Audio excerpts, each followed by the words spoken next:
Okay, so apparently I got to finish this off on a second part here. Okay, so you've mixed your meats in, and this actually came out perfect. But you mix your meats in. If you find out that the mix together looks a little wet, and you'll just see it. It looks very wet when you try to roll the meatballs. They don't come out well. Then you add a little bit more breadcrumbs. If it's too dry and you want to add a little more moisture, you can add a little more half and half, or perhaps you can beat in another 2 eggs. So I've rolled my meatballs up, and now I'm going to take them to my oven, where I have in a cast iron pan. I love cooking in cast iron. I'm going to fry my meatballs up. I'm using vegetable oil here. Sometimes I use olive oil. Now,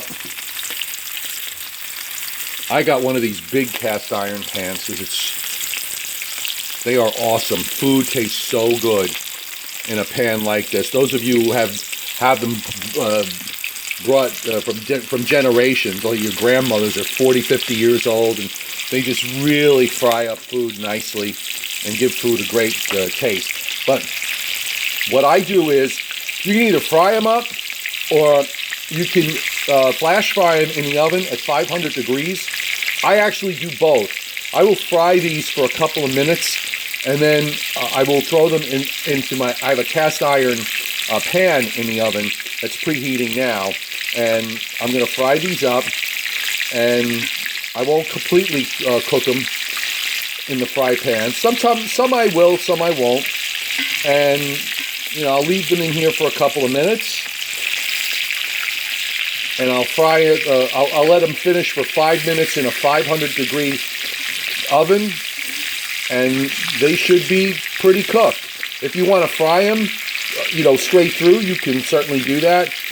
Just going to have to leave them in the frying pan a little bit longer. I fry on a medium heat, which is about 6 on my oven, and pretty soon I'm going to have delicious meatballs. So I hope you enjoyed this. I like to cook. That's a very relaxing thing for me to do. When you're cooking, all you're thinking about is the food. So whatever else is going on in your life, you can just kind of put it out of your head for an hour or two, and it's the most relaxing thing. I think one of the most relaxing things you can do outside of fishing, which is basically cooking for, hunting for food, and then just a great way to just clear your head. So that's my Joe Choppy meatball recipe, and give it a try. If you have any questions, feel free to comment and post, and I'll get right back at you. And of course, don't forget, there's a lot of weather going on, so check out my latest weather videos, and of course, my website, meteorologistjoechoppy.com.